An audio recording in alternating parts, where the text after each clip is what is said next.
तो चलिए बढ़ते हैं आज की कहानी की ओर। दोस्तों, मेरा नाम प्रदीप है और ये तब की बात है जब मैं सूरत स्टेशन पर उतरा। तब धूप अपनी जोरों पर थी।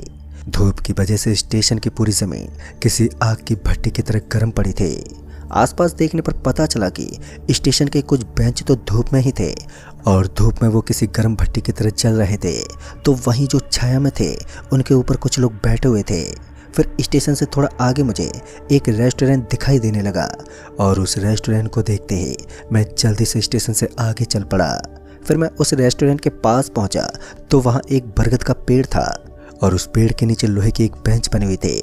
मुझे भी और क्या चाहिए था, मैं उस बेंच पर बैठ गया और उस बेंच के नीचे बैठकर आराम से सोने लगा।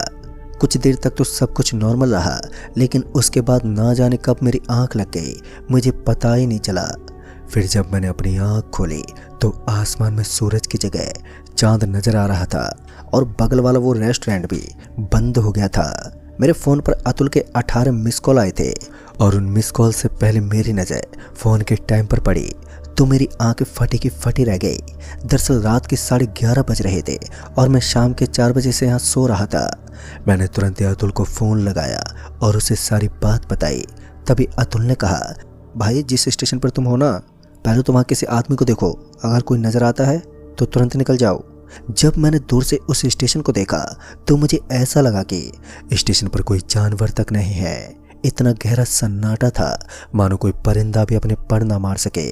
पता नहीं क्यों, लेकिन उस स्टेशन से मुझे अजीब सी घबराहट हो रही थी और उस समय मैं डरते डरते स्टेशन पर तो पहुंच गया, लेकिन वहां की खामोशी ने मुझे और भी ज़्यादा डरा दिया क्योंकि उस स्टेशन के ऊपर एक भी आदमी दिखाई नहीं दे रहा था।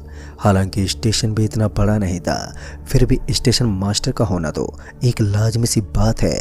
साथ ही उस स्टेशन का रूम भी एकदम बंद पड़ा था, जिसके आगे लाल कलर की लाइट चालू थी। पहले तो मैं उस रूम के पास गया, लेकिन वहां पर कोई नहीं था। अंदर भी सिर्फ मिट्टी पड़ी थी। उस गार्ड रूम को देखकर ऐसा लग रहा था मानो इस कमरे के अंदर जाना भी किसी कचरे में अपने पैर डालने जैसा है। फिर कुछ देर तक तो मैं वहीं खड़ा खड़ा देखता रहा, लेकिन उस स्टेशन के ऊपर छूछाट करने वाला भी कोई नहीं था। फिर मैं उस स्टेशन से निकलने के लिए एग्जिट डोर की तरफ बढ़ने लगा। स्टेशन पर वो सारी सुविधाएं थी और अभी मैं एग्जिट डोर की तरफ बढ़ ही रहा था कि तभी मेरे पीछे से मुझे किसी के कदमों की आवाज़ आई। ऐसा लग रहा था मानो मेरे अलावा कोई और भी स्टेशन पर घूम रहा है। मेरी धड़कनें एकदम से तेज हो गईं और मैं झटके से पीछे मुड़ा तो मुझे वहाँ कोई भी नजर ही नहीं आया। मेरा कलेजा इतने ज़ोरों से धड़क रहा था मानो वो छाती फाड़कर बाहर निकल जाएगा। अब मेरा गला भी सूखने को आया था, इसलिए मुझे सामने स्टेशन के एक पेड़ के पास एक नलका नजर आया। पानी पीने के लिए मैं एग्जिट डोर की तरफ बढ़ने के बजाय वापस से उस नल की तरफ बढ़ने लगा क्योंकि प्यास की वजह से मेरा गला सूख गया था। फिर मैं पानी पीने लगा तो मुझे एहसास हुआ कि ये इतना शीतल पानी था जैसे एक पल के लिए तो मैंने अमृत पी लिया हो। मैं उस स्टेशन का शीतल पानी पीकर वापस से पीछे पलटने ही वाला था कि मेरी नज़र उस नल के सामने बनी एक परछाई पर पड़ी। ऐसा लग रहा था मानो मेरे पीछे कोई खड़ा है। अब थोड़ी देर के लिए तो मैं बहुत ज़्यादा डर गया था, लेकिन फिर मैं डरते डरते पीछे मुड़ा तो मैंने देखा कि वहाँ तो कोई नहीं था और वहाँ किसी को ना पाकर मैं और भी ज़्यादा घबरा गया क्योंकि वो अजीब सी परछाई तो मुझे अभी भी नज़र ही आ रही थी। मैं समझ गया था कि इस स्टेशन में कुछ तो खोट है, इसलिए मैं फिर से अपनी मौसी के लड़के अतुल को फ़ोन करने लगा। लेकिन आज मेरी किस्मत की बदौलत मेरा फ़ोन स्विच ऑफ हो गया था क्योंकि फ़ोन की बैटरी लो हो चुकी थी और मैं अपने आप को कोसते हुए स्टेशन से बाहर जाने लगा। तभी मुझे किसी ने आवाज़ देते हुए कहा, अरे भाई साहब, आप अपना बैग तो लेते जाइए। इसी बीच मुझे याद आया कि मैंने अपना बैग उस पेड़ के नीचे वाली बेंच के पास ही छोड़ दिया था। स्टेशन पर किसी आदमी की आवाज़ सुनकर मैं थोड़ा हैरान था। साथ ही मुझे ऐसा लग रहा था मानो मेरे अलावा भी इस स्टेशन पर कोई है जो मेरी तरह नॉर्मल इंसान है। जिस वजह से मैं हड़बड़ाहट के साथ पीछे की तरफ घूम गया तो मैंने देखा कि मुझे एक बूढ़ा आदमी खड़ा दिखा जो किसी धाकड़ इंसान की तरह लग रहा था। हाथ में बंदूक, पैर में जूती और रंग ढंग से नजर आने वाला ये आदमी कोई अड़ियली हो सकता है। पहले तो मैंने उस आदमी से कोई बातचीत नहीं की, क्योंकि मैं अपना बैग लेने के लिए बेंच की तरफ चला गया। लेकिन जब मैं वापस से उसी जगह पर पहुंचा तो वो आदमी वहां से गायब हो गया था। स्टेशन पर बहुत कुछ अजीब चल रहा था। तभी मेरी नज़र स्टेशन के एग्जिट डोर पर पड़ी तो मैंने देखा कि अब वो बंद हो चुका था और स्टेशन के चारों तरफ दूर दूर तक पटरियां ही थी। और ऐसे में मुझे समझ में नहीं आ रहा था कि अब मैं करूं तो करूं क्या। एक तो ये स्टेशन काफ़ी डरावना था, फिर अचानक ही आसमान के काले बादल मंडराने लगे। सिर्फ 5 मिनट के अंदर पूरे मौसम का हाल बिगड़ गया। ऐसा लग रहा था मानो किसी ने अपने माया से काले बादल बनाए हैं। मैं उस स्टेशन के एक प्लेट छत्र के नीचे खड़ा था तो मुझे पानी से भीगने का कोई डर भी नहीं था। वैसे भी गर्मियों में पानी से भला क्या डरना। लेकिन ये समझ ही नहीं आया कि अचानक वो आदमी कहाँ गायब हो गया। और पहले मुझे उस नल के पास किसी स्त्री की परछाई नजर आई थी। अब मेरा दिमाग बस इन्हीं उलझन में डला हुआ था। फिर काफ़ी देर के बाद भी वो दरवाज़ा नहीं खुला। फिर मुझे लगा कि इस दरवाजे से निकलने से तो अच्छा है मैं आगे से होता हुआ आगे निकल जाता हूँ। आगे से मुझे कोई जगह मिल ही जाएगी। और यही सब सोचकर मैं उस स्टेशन के ट्रैक पर आगे की तरफ बढ़ने लगा। थोड़ा आगे जाने के बाद मुझे सामने की तरफ पटरियों के बगल में पड़ा एक कंटेनर नजर आया। ऐसा लग रहा था मानो उस बड़े से कंटेनर के अंदर कोई है और वो खुला हुआ है। दूर से देखने पर तो ऐसा ही लग रहा था, मगर जब मैं उसके पास गया तो वो कंटेनर एकदम बंद पड़ा था। पता नहीं क्यों, लेकिन मेरे मन में अजीब अजीब ख्याल आ रहे थे। और इतने में उस दूर से नजर आने वाले स्टेशन पर मुझे किसी के पायलों की आवाज़ आने लगी। और इस आवाज़ को सुनकर ऐसा लग रहा था मानो कोई महिला है जो अपने कदमों के साथ इस स्टेशन पर टहल रही है। लेकिन मैं तो उस स्टेशन से बहुत ही दूर आ गया था, तो फिर यह आवाज़ मुझ तक कैसे पहुंच रही थी। यही सब देखने के लिए जब मैं पीछे मुड़ने लगा तो मैंने देखा कि स्टेशन की पटरियों के ऊपर कोई महिला बैठी हुई है। एक पल के लिए तो मैं पूरा अंदर तक सहम गया था, लेकिन मैं जानता था कि इतनी रात को स्टेशन पर कोई नॉर्मल महिला तो नहीं हो सकती। और यही देखकर मैं सरपट भागा। तभी पटरी एकदम से कपकपाने लगी। मैंने पीछे मुड़कर देखा तो वो महिला अभी भी पटरियों के बीचों बीच बैठी हुई थी और एक मालगाड़ी तेज स्पीड से आ रही थी। मेरे दिल की धड़कनें अब बहुत ही ज़्यादा तेज हो गई थी।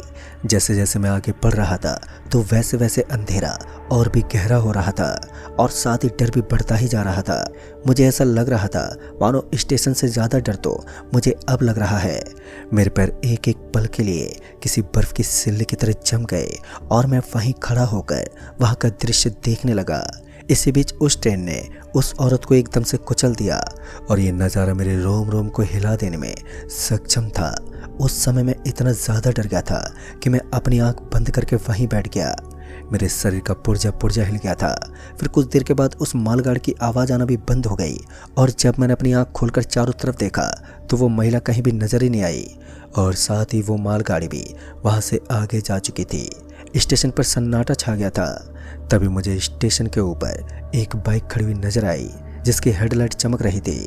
मैं कुछ देर तो उस स्टेशन की तरफ देखता रहा, लेकिन अभी भी मेरा मन नहीं कर रहा था कि मैं उस स्टेशन पर जा सकूं, क्योंकि वहां का नज़ारा ही मुझे डरा कर रख देता। उस रेलवे स्टेशन पर मुझे उस बाइक की हेडलाइट के साथ साथ एक आदमी भी दिखाई दे रहा था जो किसी को ढूंढ रहा था। मुझे लगा कि कहीं ये मेरे मौसी का लड़का अतुल तो नहीं है। मैं पूरी तरह असमंजस में पड़ गया था और मुझे समझ ही नहीं आ रहा था कि मैं करूं तो करूं क्या। तभी मुझे ऐसा लगा कि कोई मेरे पीछे खड़ा होकर तेज तेज सांस ले रहा है और किसी प्लास्टिक के तोड़ने मरोड़ने की आवाज़ आई। डरते सहमते मैंने मुश्किल से एक बार पीछे की तरफ मुड़कर देख लिया। एक पल के लिए मुझे ऐसा लगा जैसे मैं मौत के सामने हूँ। दरअसल ये वही सफ़ेद साड़ी वाली महिला थी जो स्टेशन की पटरियों पर बैठी थी और कहीं ना कहीं कुछ देर पहले उस नल के पास भी इसी औरत की परछाई मंडरा रही थी। उस समय मेरी हालत बहुत ही ज़्यादा पतली पड़ गई और मैं पीछे खिसकते हुए नीचे गिर पड़ा। लेकिन वो महिला अभी भी उसी जगह पर वैसी की वैसी खड़ी थी और उसने मुझे वहाँ से भागने का मौका दे दिया। मैं स्टेशन की तरफ ही भाग सकता था क्योंकि ट्रैक के सामने तो वो मुझे अपनी डरावनी आंखों से देख रही थी। मैं फिर से स्टेशन की तरफ भागा और किसी पागल इंसान की तरह वापस से वहीं पहुंच गया। सच में मैंने जो सोचा था वही हुआ। स्टेशन के ऊपर जो बाइक खड़ी थी वो अतुल की ही थी और अतुल मुझे आवाज़ दे रहा था। फिर जैसे मैं अतुल के पास गया तो अतुल मेरा हाथ पकड़ते बोला, तुझे पता भी है तू किस स्टेशन पर है? ये स्टेशन भूतिया है और यहाँ एक नहीं बल्कि भूतों का पूरा झुंड रहता है। अगर जान बचानी है तो हम दोनों को जल्दी से भागना होगा। इतना कहते अतुल ने बाइक को स्टार्ट किया और हम दोनों वहां से निकलने लगे, लेकिन स्टेशन का एग्जिट डोर तो बंद पड़ा था। फिर बाइक अंदर तक कैसे पहुंच गई? अतुल ने बाइक को उस दरवाजे की तरफ मोड़ दिया और फिर उस दरवाजे को तेज तर्रा टक्कर मारी। जैसे उस दरवाजे को टक्कर लगी तो वो एकदम से खुल गया। फिर अतुल ने कहा, अब अपनी आंखें बंद कर लो और जब तक मैं ना कहूं तब तक आंख मत खोलना, क्योंकि अब जो होगा वो तुम और तुम्हारी आंखें सहन नहीं पाओगे। अतुल के कहते ही मैंने अपनी आंखें बंद कर ली और अपनी आंखों के आगे अपने दोनों हाथ लगा लिए ताकि मैं चाहकर भी अपनी आंखों को ना खोल सकूं। फिर कुछ देर के बाद मुझे ऐसा महसूस हुआ कि अब हमारी बाइक पर हम 3 जने सवार हो गए हैं। मेरे अलावा कोई और भी है जो मेरे पीछे बैठा है। अतुल मन ही मन भगवान का स्मरण कर रहा था और उसका शरीर भी कांप रहा था। बीच बीच में अतुल कह रहा था कि अपनी आंखें मत खोलना, और मैंने ऐसा ही किया। फिर मुझे ऐसा लगा कि कोई मेरी गर्दन पर अपने मुलायम हाथ फेर रहा है, जिससे मेरी सांस ऊपर नीचे होने लगी। हम दोनों की हालत बहुत ही ज़्यादा खराब हो गई थी और हम किसी तरह उस स्टेशन से पीछा छुड़वाकर एक हाईवे पर पहुंच गए। और उस स्टेशन से निकलने के बाद मुझे हल्का हल्का नॉर्मल महसूस होने लगा। तभी अतुल ने कहा, अब अपनी आंखें खोल लो। जैसे मैंने अपनी आंखें खोली तो मैंने देखा कि हम लोग उस स्टेशन से बहुत ही दूर आ गए थे। हमारी बाइक हाईवे पर चल रही थी। तब कहीं जाकर मुझे काफ़ी नॉर्मल लगा और उसके बाद अतुल ने बताया कि उस स्टेशन पर एक सफ़ेद साड़ी वाली महिला को देखा जाता है जो एक भूतनी है। कहते रात में वो किसी भी पैसेंजर को उस स्टेशन पर रुकने नहीं देती। आज तक काफ़ी लोग उसे देखने का दावा कर चुके हैं, लेकिन किसी ने भी उसके इतिहास को जानने की कोशिश नहीं की। लगभग 42 साल से इस स्टेशन पर इस महिला को देखा जाता है। फिर मैंने उस आदमी के बारे में बताया जो किसी हैकर आदमी की तरह लग रहा था। तो अतुल ने बताया कि कुछ लोग कहते हैं कि उस स्टेशन पर सालों पहले एक रईस आदमी भी मरा था, जिसे मारने का उद्देश्य सिर्फ लूटमार करना था। कहते हैं चोरी और लूटमार के दौरान उस आदमी का गला घोट दिया गया और वो वहीं तड़प तड़प कर मर गया। मुझे नहीं पता कि उस स्टेशन की सच्चाई क्या थी और झूठ क्या, लेकिन जो उस दिन मैंने देखा था वो मेरी जिंदगी का सबसे डरावना सच था। खैर दोस्तों, उस रात के बाद आज इस घटना को कई साल बीत गए हैं, लेकिन अब मैं जब भी अपनी मौसी के यहाँ पर जाता हूँ तो अपने ही किसी गाड़ी या बाइक से निकलता हूँ। तो दोस्तों, इस कहानी में बस इतना ही। कहानी आपको पसंद आई हो तो वीडियो को लाइक शेयर ज़रूर कर दें और साथ ही हमें नीचे कमेंट बॉक्स में ज़रूर बताएं। जल्द ही मिलूँगा ऐसी एक और नई कहानी के साथ। तब तक के लिए बाय एंड टेक केयर।